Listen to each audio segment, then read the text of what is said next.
All right, looks like that's everybody. So I'll have everybody come back on in. Let's unmute ourselves, please, too, for just a little discussion. How we feel about this quiz? Feel like it reflected the chapter all right? Some tougher questions in here. Let's take a look. Looks like most of you, 13 people got it the right answer here. Which of the following is true about gravitational constant? All of those are true. It's a very small number. It's showing you that gravity is actually a very weak force, and it brings newtons into the equation from the math level. You saw that in the video if you watched the video. What is a vestibular sense? It has to do with your ears. It is how we sense our body position and also our sense of acceleration and deceleration, right? That our body's changing speed. Again, most of you got that. Few people were distracted by this, a form of peripheral vision that allows you to perceive movement all around you. It does sound like that, like vestibular. I don't know, it sounds like peripheral. That's why I put that as the wrong answer. But again, it has to do with body position. So in terms of weight, if we think of your weight as normal, when you get an elevator, when you are going upwards, you're actually experiencing more weight because there's more force acting upon you. And so the first answer should have been higher. And then as you're going downwards, it is lower. There's a diagram right in the reading that kind of highlights and explains this. Again, looks like most of you got that. There's a little bit of confusion there. Inhabitants of the International Space Station, this is the harder question. It is that there's no support force. This is actually a very specific question to terminology they use in the reading. But if you look for it, you can see it. It's again that same thing we talked about earlier about how we sense weight by pressing on things, right? Like you are sitting in a chair right now, you are weighing on that chair, and that chair is offering support force, right? That chair is holding you up. Same thing when you're walking around the ground, right? It's exerting support force. They don't have that at the ISS, right? We talked about how astronauts, when they go to bed, they're not putting their head on the pillow. They could sit on a stationary bike and work out forever. They will never feel sore in their butt region because they're not weighing on the seat. Why hasn't the Leaning Tower of Pisa ever toppled over? Well, I mean, the main reason is because they haven't let it. But the number one thing is because its center of gravity has not extended beyond its base. Again, think about you standing, right? We can lean to a certain amount, but once you've leaned far enough that your center of gravity is out of the way of the base of your feet, you're going to fall over. And this is something we'll explore in a little activity today. It isn't because center of gravity extends behind it. I know that sounds correct, right? Because it's counteracting it, but the center of gravity is still within the base. And again, there's a diagram in the reading that sort of displays that. The other reason too, has anyone ever seen the Leaning Tower of Pisa? So they often don't show this in pictures, but they also have a counteracting weight on it on the other side. It's become so popular because it's leaning that they don't want to fix it, even though they probably could at this point. But they have a little weight kind of making sure that it stays stable. So, all right, well, our goal today is to review a lot of these topics and hopefully reinforce them if you're feeling confused about anything from the reading. Any other questions or comments on the quiz?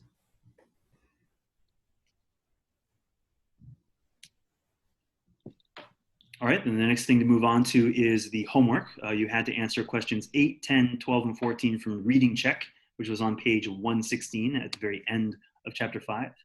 I saw a question posted here to the discussion board earlier by another student, but was there anything that you were confused by or that you left blank or that you want help with right now on those questions, 8, 10, 12, and 14? I had problems with number 8. Like I got the rest, but 8 I couldn't figure out. So number 8 is, what is the magnitude of gravitational force between two 1 kilogram bodies that are 1 meter apart? This is one of those like standard definitions. It's the value of G. So it's that really, really tiny number. Right here. It's that 6.67 times 10 to the negative 11. That's what that is based on, the universal gravitational constant. Yeah, I don't know how they decided to make that what it's based on, but that's just sort of how we standardized it. So yes, good question. That was what number 8 was getting at. Did everyone figure out what the mg thing was? It's referring to mass times your acceleration due to gravity. Question 12. Anyone figure this out? When is your weight equal to mg? What has to be true about your body position? Your force has to be 0. Yep. Yeah, you're standing still. You're not moving. And then when is your weight 0? It's when you're in free fall. Like if you're ever falling off something, then you're technically experiencing 0 weight. So, all right. Okay, if there's no other questions, we will move on to our next task, which is going to be to review a little bit of the chapter using some slides. So I'm just going to give you a really short lecture. I think there's only about 7 slides to reinforce this. I might toss out a few questions, so please be ready to unmute yourself to answer. And also feel free to jump in at any time if you want to ask a question or ask me to slow down at all. This is purely review from the reading and hopefully reinforcing a few things. So, all right. Thank you. So chapter 5.5 is just all about the universal gravitation constant. We kind of talked about this in our previous lesson. And I'll talk a little bit about what's going on with our ears and how we detect gravity. And then I'll talk about weight and weightlessness and the very technical definitions we give to those things. But going back to the quiz, here you can see an example of what they were talking about with support force, right? That when you are standing on something or sitting on a chair, I know it's weird to think, but you are weighing on that object is also weighing on you, right? That's what they call the support force. It counteracts it. That's why everything stays stationary. And this is what is lacking on the International Space Station, right? They don't have this. Astronauts aren't worried about tripping over something in the International Space Station and falling because they won't, right? They'll just spin and float. Okay. So this is a slide from the previous lesson. So hopefully this is just review, but gravitational constant is again based on that, two 1 kilogram masses 1 meter apart. I don't know how they measured this or quantified it, but somehow they figured out that it's 6.67 times 10 to the negative 11th newtons of force per meter squared, kilogram squared. We did some math with this if you tried the extra credit, and we just plug it into that equation. It sort of puts it in context, right? It shows you that gravity is very weak, and that's the importance of that. Vestibular sense. A lot of people think, oh, you only have 5 senses. Well, you actually have a lot more than 5 senses, right? We can sense a lot of things from, hunger. Also, vestibular sense is your body position. You don't have to be seeing to know that you are hanging upside down or lying down, right? Your body senses that. And you're also very sensitive to changes in speed. I didn't think about this, but, when you're in a car accelerating, just because you can't look out the window and see the world go by, you're able to sense like you are accelerating, right? You're going faster or going slower. And that's all sensed by organs in your ear. I do not expect you to memorize the names of all these anatomical parts. I know the reading went into the whole otolith organs and the little hairs inside of them. Don't worry about that. I think it's just interesting. But I think the key takeaway is just understanding that it is your inner ear that gives you that sense of body position. And that's what we call your vestibular sense. And these are the vestibular organs. That's the key takeaway, I think, from that section of the chapter. But it's kind of cool, to think about it from an evolutionary standpoint about why, how do we even attain this sense? And I think it goes back to our ancestors as climbers, right? And being able to climb and being able to sense very quickly when we're slipping or falling out of a tree or when we need to shift direction suddenly. And that's what a lot of this is. You have these like layers of calcium deposits basically with these little hairs inside of them. And, as you whip your head around, even that tiny motion there, the calcium moves a little bit slower than your actual head does, your biology. And so these hairs are able to sense that difference and interpret it, right? And keep your brain notified about acceleration, deceleration. It's pretty incredible when you think about it. So here's just a short video I made with a little model of an ear that we had in the lab. So I'll just show it off real quick. Hi kiddos, just want to show off this model that I have of a human ear. If we take off this front portion first, you can see the ear canal, which is what sound travels down and vibrates the eardrum right here. If you ever clean your ears using a Q-tip, this is what you're cleaning out. Wax can collect in here sometimes. This is a very sensitive structure though, so it's another reason why if you're using a Q-tip, you shouldn't go too far into your ear canal, or you could potentially damage some of these structures in here. Behind your eardrum are some of the smallest bones in your body. And again, that's because they are vibrating in response to the sound as it travels through the air into your ear.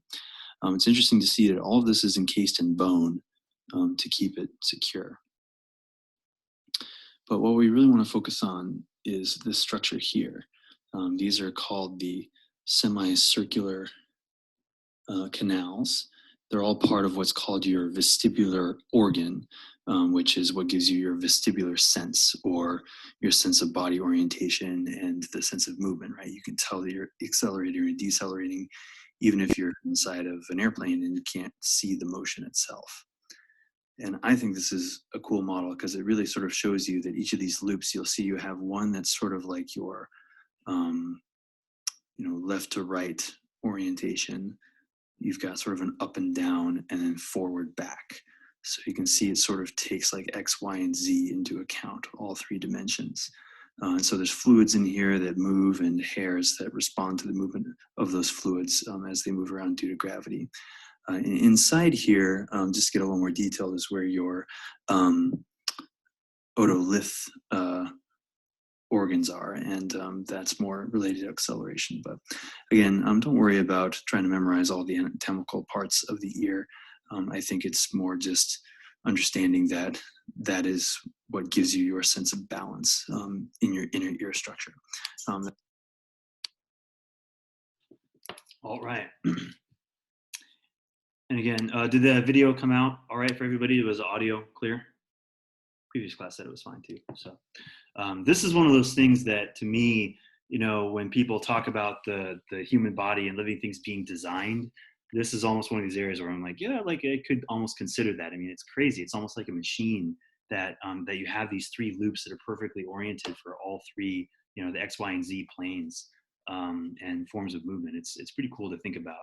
And again, I don't know what kind of structures are present in other organisms and how related we are to what's present in other primates. But I think, again, a lot of it relates to, from an evolutionary standpoint, our ancestors were climbers. And there's a lot of, we've got to be very aware of body position in order to be effective climbers. And so I think that was sort of the evolutionary drive for something so complex.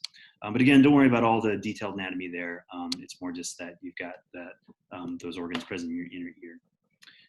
5.6 is just talking about weight and weightlessness. And again, you just kind of have to memorize these technical definitions. Weight, again, they define as the force of gravity on a body.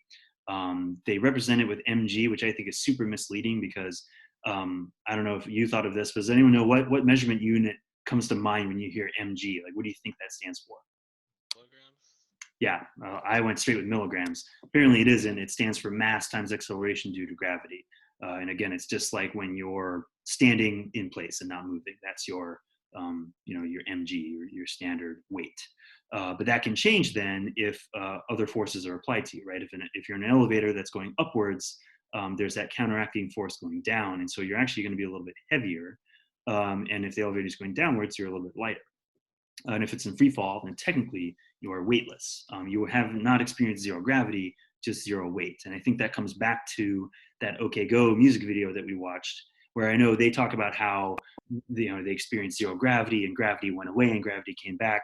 But what they're really talking about there is weight. They were experiencing zero weight. They were experiencing just as much gravity as all of us are the whole time. That didn't change. It's just that when they were in free fall with the airplane, then they had no apparent weight, right? And that's why they were able to bounce around and do all that stuff. So that's kind of what weightlessness is getting at, is that there's no support force. If they couldn't stand on a bathroom scale and get their weight in those moments when they were in free fall with the airplane. All right, and the last thing is just the chapter ends with a discussion of center of gravity, which is, again, they define as sort of the an object's average center of weight, which is kind of a silly definition, but it's the best way to describe it. And in moving bodies like ours, this can actually change, right? Depending on your body position, your center of gravity shifts around. And the human body in particular, since we're upright walkers, has to be pretty good about maintaining this, right? And this is why when you trip on something, that moment where your center of gravity then passes over your the base where your feet are, that's why you fall over. This is why also, like when you're on unstable ground or if you get on a boat, you tend to spread your feet, right? Because that gives you a larger base. Your center of gravity can move around inside of it and you're more stable. That's what stability is, right? It relates the position of an object's center of gravity to its base. And so this is something I want to do an activity today to explore that idea of stability and where the center of gravity is. But any questions on that kind of very brief summary of those two sections of chapter 5? Feeling good? Okay, then we are going to move on to an activity. I'll show a quick video. Again, it's another sort of demonstration video of me showing you something that I'd like you to try to do. And then I'll let you go for probably about 15 minutes or so to try it. And there is a Flipgrid video assignment similar to what we've done in previous lessons. Here's the demonstration.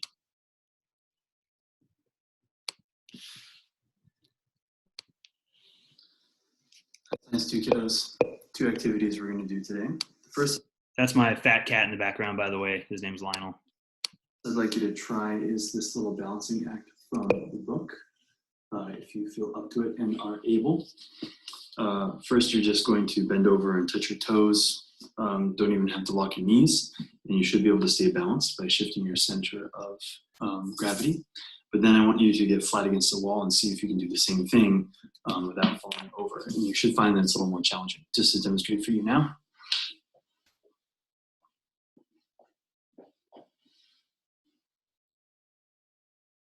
Just like normal, that's nice and easy, but when I get flat up against the wall here and try to do the same thing, you'll see that your center of gravity is shifted, so it's much harder.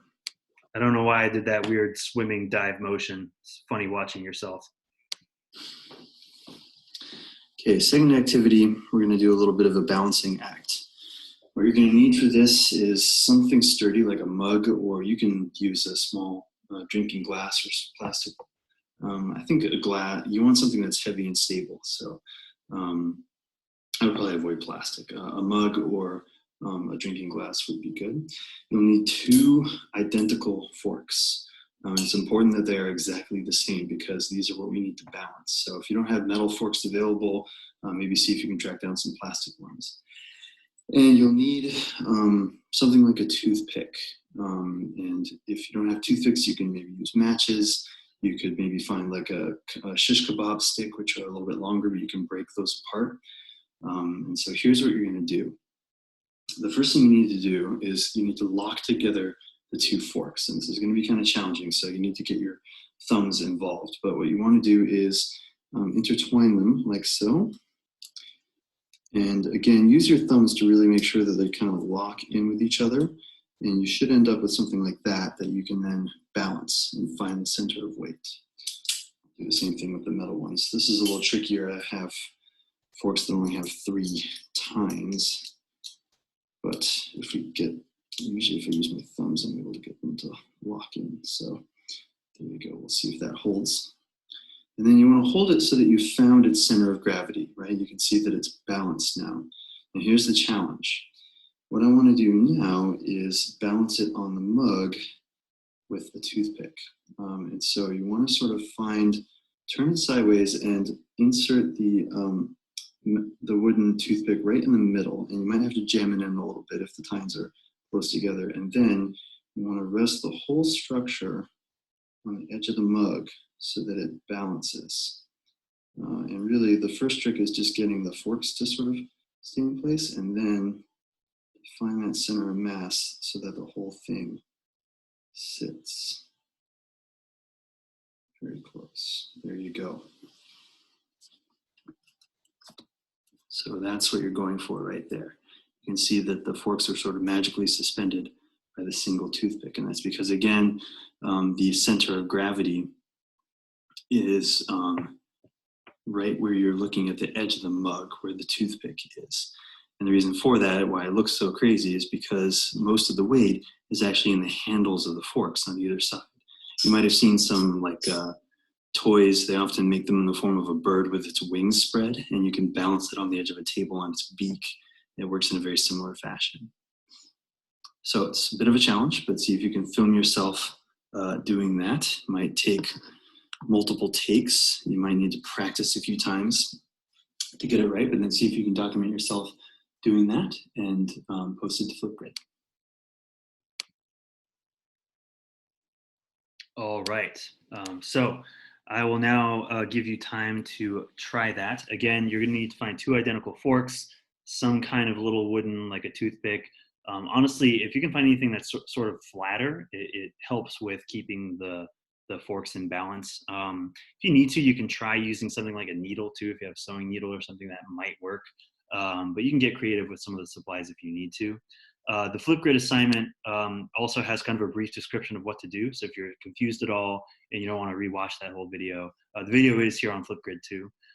But there you go. So you're doing that little standing exercise, which is from the figure in Hewitt, and then trying that. So again, I'll give us about 15 minutes to try this. You don't have to have the video done at the end of the 15 minutes. Honestly, it might be good to just use this time to find the materials and try it a few times, right? Like literally practice getting the forks locked together, trying to find that balance point, and see if you can do it. But we'll come back together then. It'll be a little bit less than 15 minutes, but let's try to come back at 2:40.